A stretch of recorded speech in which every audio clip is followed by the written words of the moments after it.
అని మనం ఒకసారి పరిశీలించుకుంటే ఈ మాటలు మనకు చక్కగా పరిశుద్ధ గ్రంథంలో నుంచి మనకు దేవుడు మరి మాట్లాడుతూ ఉన్నటువంటి వారు ఉన్నారు. ఈ మాటలు సామెతల గ్రంథంలో చూస్తాం. 15వ అధ్యాయము 16 వచనం, 15-16 వచనం కూడా చదువుకుంటాం. సామెతల గ్రంథంలో ఈ మాటలు మనం చదువుకుందాం. 15వ అధ్యాయము 16 వచనం. 15వ అధ్యాయము 16 వచనంలో ఏమని రాయబడుతూ చదువుతాం. నెమ్మది లేకుండా విస్తారమైన ధనం ఉండుట కంటే యెహోవా యందు భయభక్తులతో కూడా కొంచెము కలిగి ఉండుట మేలు. కాబట్టి సంతృష్టి సహితమైన మరి దైవభక్తి కలిగాలి. మనకి ఎలాంటి భక్తి ఉన్నది? మన భక్తి అంటే ఏదో మరి ఎక్కువగా మనకు కావాలని మనం ఆశపడకూడదు. సంతుష్టి సహితమైనటువంటి దైవభక్తి కలిగి మనం ప్రభువును మనం ఆరాధించాలి. మన యొక్క భక్తి ఏ విధంగా ఉన్నది? మరి సంతుష్టిగా మనం భక్తిలో కొనసాగుతున్నామా లేదా? మనకి భక్తిని మనం పరిశీలించుకోవాలి. కాబట్టి అనేకులకి ఏమంటారు, అక్కడ దేవుని మాటలు చెప్తే నెమ్మది, అక్కడ ఏమని రాయబడుతుందంట, నెమ్మది లేకుండా విస్తారమైన ధనం ఉండుట కంటే. సామెతల గ్రంథంలో 15వ అధ్యాయం 16 వచనంలో రాయబడినటువంటి మాటలు, నెమ్మది లేకుండా విస్తారమైన ధనం ఉండుట కంటే యెహోవా యందలి భయభక్తులతో కూడా కొంచెము కలిగి ఉండుట మేలంట. ఎలా ఏం కలిగి ఉండాలంట? కొంచెం కలిగి ఉంటే చాలు. ఎంతో ఎక్కువ కలిగి ఉండి శ్రమలు పడి బాధలు పడే బదులు, ఎన్నో మరి కష్టాలు పడే బదులు ఎక్కువ ధనం ఉంటే ఎక్కువ శత్రువులు ఉంటారు కదా. అలాగే నా జీవితంలో దేవుని మాటలు ఏం సెలవుస్తున్నాయంటే, నెమ్మది లేకోకుండా అనేకులకి విస్తారమైన ధనం ఉంటుంది, కానీ వారు కనీసం తిండి కూడా తినలేరు, ఏమి కూడా తినలేని పరిస్థితి కదా, ఏమి బయటికి రాలేని పరిస్థితి, నెమ్మది ఉండదు. వాళ్ళ హృదయాలు ఎప్పుడు కూడా కలవరము, ఆందోళన, ఎవరు ఏం చేస్తారో, ఎవరు చంపుతారో కదా అనేటువంటి ఆందోళనలు, కలవరాలతో అనేకులు ఈ లోకంలో జీవిస్తూ ఉన్నారు. అయితే దేవుని మాటలు సెలవిస్తున్నాయి, బలలో పాల్పంపులు పొందే ముందు రక్షించబడినటువంటి ప్రియ సహోదరుడా సహోదరి, నెమ్మది లేకుండా విస్తారమైనటువంటి ధనం ఉండట కంటే కూడా యెహోవా యందలి, ప్రాముఖ్యమైనటువంటి మాటలు, యెహోవా యందలి భయభక్తులతో రాయబడినటువంటి మాట ఏంటంట, ఎవరి యందు భయము భక్తి ఉండాలంట? యెహోవా యందు భయభక్తులతో. కాబట్టి ఏం కలిగి ఉండాలంటే ఈ లోకంలో మరి యెహోవా యందు భయము భక్తి కలిగినటువంటి సంతృష్టి సహితమైన భక్తి మనము అలవర్చుకోవాలని దేవుని మాటలు మన హెచ్చరిక చేస్తున్నాయి. భక్తితో కూడా కొంచెము కలిగి ఉండుట మేలు. ఎక్కువగా ఉండి శ్రమలు పడే బదులు, బాధలు పడే బదులు, దేవుడిచ్చిన దానితో సంతృప్తి కలిగి ఉండి దానితోనే మనం మరి సంతోషపడితే అదే మేలంట కదా. కాబట్టి నా జీవితంలో ఈ అపోస్తలుడైన మరి తిమోతికి రాస్తున్నటువంటి మాటలు మనం చదువుకున్నాం కదా. ఆయన ఏమేమి రాస్తూ ఉన్నారంటే, మొదటి పత్రికలో మనం చదివాం, 1వ అధ్యాయం 6వ అధ్యాయం 6వ వచనంలో ఎలాంటిదంటే సంతృష్టి సహితమైన మరి భక్తి కావాలి. ఎలాంటి భక్తి మనకున్నది? కొంచెంలోనే మనము నెమ్మది కలిగి ఉందాం. కొంచెము చాలు. ఎంతో ఉన్నా కూడా మనకి ఏమి మనం తినలేం. మన కడుపు పట్టినంతే తింటాం, కానీ ఎక్కువ మనం తినలేం కదా. కాబట్టి నా జీవితంలో మన లేని దానికోసం మనం ప్రయాసపడొద్దు. ఉన్నదానితోనే మనం సంతృప్తి కలిగి ఉందాం. సంతృప్తి కలిగిన జీవితం కన్నా మేలైనది, క్షేమమైనది ఈ లోకంలో ఏమీ కూడా లేనేలేదు ప్రియ సహోదరా సహోదరి. సంతృష్టి సహితము కలిగినటువంటి దైవభక్తి ఎలా ఉండదంట?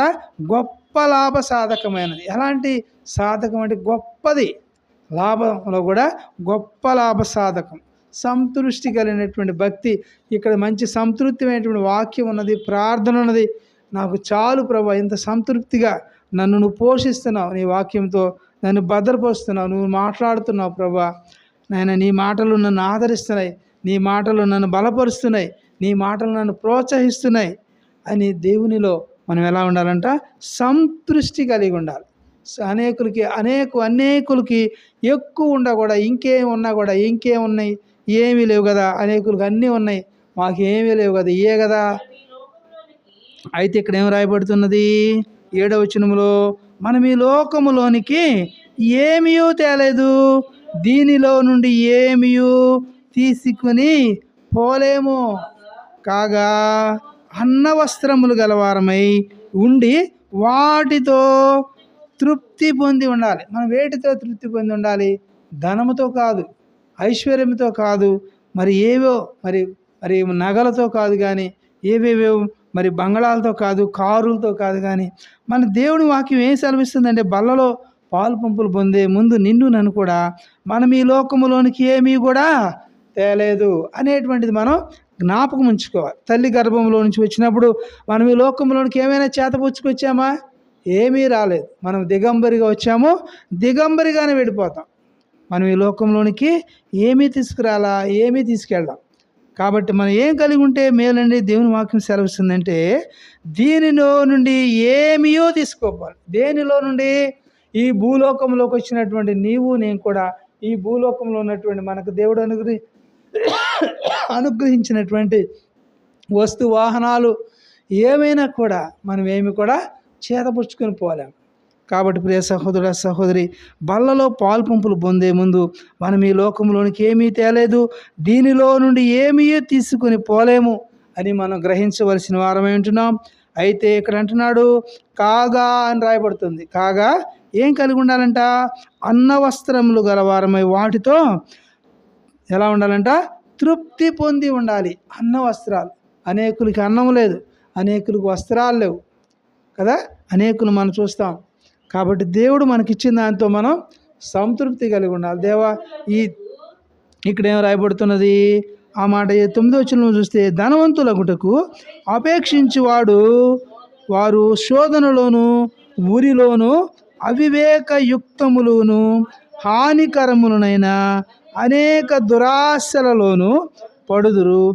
అట్టివి మనుషులను నష్టములోను నాశనములోను కూడా ముంచి వేస్తాయి. కాబట్టి ఎలాగున్న చూస్తే ఎందుకనగా ధనాపేక్ష సమస్తమైన కీడులకు మూలము. కొందరు దానిని ఆశించి విశ్వాసము నుండి తొలగిపోయి నానా బాధలతో తమ్మును తామే పొడుచుకుని చచ్చిపోయారండి. తమ్మును తామే, ఎవరో వచ్చి పొడవల వాళ్ళకి వాళ్ళే పొడుచుకుని చచ్చిపోయారండి. వీరు ఎందుకు చనిపోయారంట? ధనాపేక్ష ఉంది వాళ్ళు. ఏ పేక్ష? ధనాపేక్ష. ధనాన్ని ఆపేక్షించాలి, ధనం సంపాదించాలి, ఇంకా కూడబెట్టాలి, ఇంకా కొనాలి. ఉండదాంతో తృప్తి పడలేం కదా. అయితే దేవుని వాక్యం ఏం సెలవుస్తుందంటే ఎందుకనగా ధనాపేక్ష సమస్తమైన కీడులకు మూలమంట. కాబట్టి ధనాపేక్ష కలిగి ఉంటే మనకు కీడుకే మూలంగా అనేది మేలు కాదు. కాబట్టి ప్రియ సహోదర సహోదరి, వాక్యం ఏమి సెలవిస్తుందంటే మరి ధనాపేక్ష సమస్తమైన కీడులకు మూలమని తెలియపరుస్తుంది. కొందరు దానిని ఆశించినటువంటి వారి గురించి కింద రాయబడుతున్నటువంటి మాటలు చూస్తే కొందరు దానిని ఆశించారండి. ఏం చేశారండి? వారు ఆశించారు. కాబట్టి దాన్ని ఆశించినప్పుడు వాళ్ళు ఏం చేపట్టారు? అక్కడే రాయబడినటువంటి మాటలు చూస్తే విశ్వాసం నుండి తొలగిపోతామంటారు. దాన్ని ఆశించడం మూలకంగా ఏం ఆశిస్తూ వచ్చారంటే వీరు ధనమును ఆశించినప్పుడు మనం దేవునిపై విశ్వాసం ఉంచలేం, మనుషులపై మరి విశ్వాసం ఉంచుతాం, పరిస్థితులపై మనము విశ్వాసం ఉంచేవారికి ఉంటాం. కాబట్టి దేవుని వాక్యం ఎంత స్పష్టంగా ప్రభు మాట్లాడుతున్నారంటే బలలో పాలు పంపులు పొందే ముందు ప్రభు నా గమనంలో తీసుకొస్తున్నటువంటి విలువైనటువంటి మాటలు మన హృదయాల్లో ఉంచుకుంటే ప్రభు అంటున్నాడు కాబట్టి అన్న వస్త్రములు గలవారమై వాటితో మనము తృప్తి పొంది ఉందమంటున్నాడు. ధనవంతులగుటకు వారు ఏం చేయబడతారని రాయబడుతుంది 9వ వచనం చూస్తే, ఒకవేళ ఈ సహోదరుడా సహోదరి ఈ మధ్యాహ్న కాలంలో నీవు ధనవంతులు అవ్వాలని అపేక్షిస్తున్నావేమో, కోరుకుంటున్నావేమో, మంచిదే. అయితే దేవుని వాక్యం ఏం సెలవిస్తుందంటే 9వ వచనంలో కాబట్టి ధనవంతులగుటకు అపేక్షించి వారు దేనిలో పడతారంట? శోధనలో పడతారు. రెండవది ఉరిలోను, మూడవది అవివేకయుక్తములను హానికరములనైన అనేక దురాశలను పడుదురు. కాబట్టి అటు ఏం చేస్తాయి తెలుసా? ఈ దురాశలన్నీ ఊరుకుంటాయా? ఇక వచ్చినటువంటి అన్నీ కూడా ఏం చేస్తాయని రాయబడుతున్నాయంట. అట్టివి ఎట్టివి? ఆ పైన చదివినటువంటి అన్నీ కూడా అట్టివి మనుషులను ఏం చేస్తాయి? నష్టములోను నాశనములోను ముంచి వేస్తాయి. కాబట్టి ఇటు మలకంగా నష్టమే కానీ నాశనమే కానీ లాభం ఎంత మాత్రం కూడా లేదు కదా. ఈ ధనం గురించి ఎంతమంది చంపుకుంటున్నారో చూసారా కదా.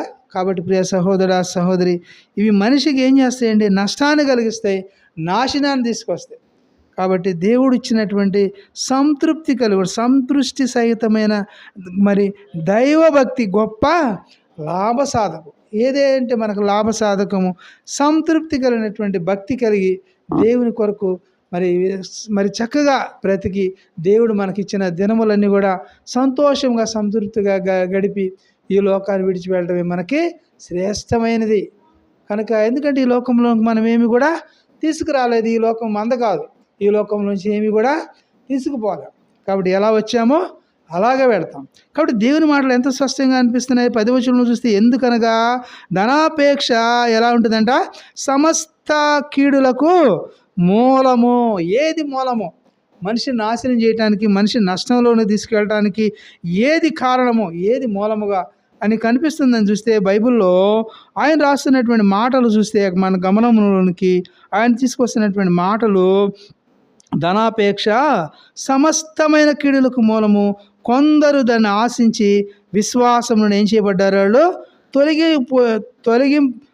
విశ్వాసం నుండి తొలగిపోయి నానా బాధలతో ఏం చేశారంటే వారు తమ్మును తామే పొడుచుకున్నారు. నానా బాధలు వస్తాయి, ఒక్క బాధ కాదు. ఈ బైబిల్లో రాయబడినటువంటి మాటలు చూస్తే నానా బాధలతో వారు అటు ఇటు తేల్చుకోలేక తమ్మును తామే వారికి వారే హాని చేసుకుంటున్నారు, వారికి వారే పొడుచుకుని చంపుకునేటువంటి వారు ఉంటారు. కాబట్టి దేవుని వాక్యం ఎంత స్పష్టంగా బల్లని మరి సమీపించిపోయే ముందు ఒకవేళ నీకు భక్తి ఏ విధంగా ఉన్నది, కాబట్టి దేనితో నువ్వు సంతృప్తి కలిగి ఉంటున్నావు? దేవుడు ఇచ్చినటువంటి అన్న వస్త్రాలు కలిగి సంతృప్తి కలిగి ఉంటున్నావా, లేక ఇంకా మరి ధనవంతుల గురించి ఆపేక్షిస్తున్నావా? ఆపేక్షిస్తే ఏం జరుగుతుందో రాయబడింది కదా, శోధనలో పడతావు, ఉరి తెచ్చుకుంటావు.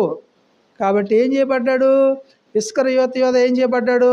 ప్రభువుని అప్పగించడానికి 30 వెండి నాణాలకు ప్రభువుని అప్పగించాడు. తనలో ధనాపేక్ష వచ్చింది. ఇస్కరియోతు యోధలో ధనాన్ని సంపాదించాలని 30 వెండి నాణ్యాలు తెచ్చుకుని ప్రభువుని వారికి అప్పగించి, ఆయన అప్పగించిన తర్వాత అతను ఏమైనా మేలు పొందాడా?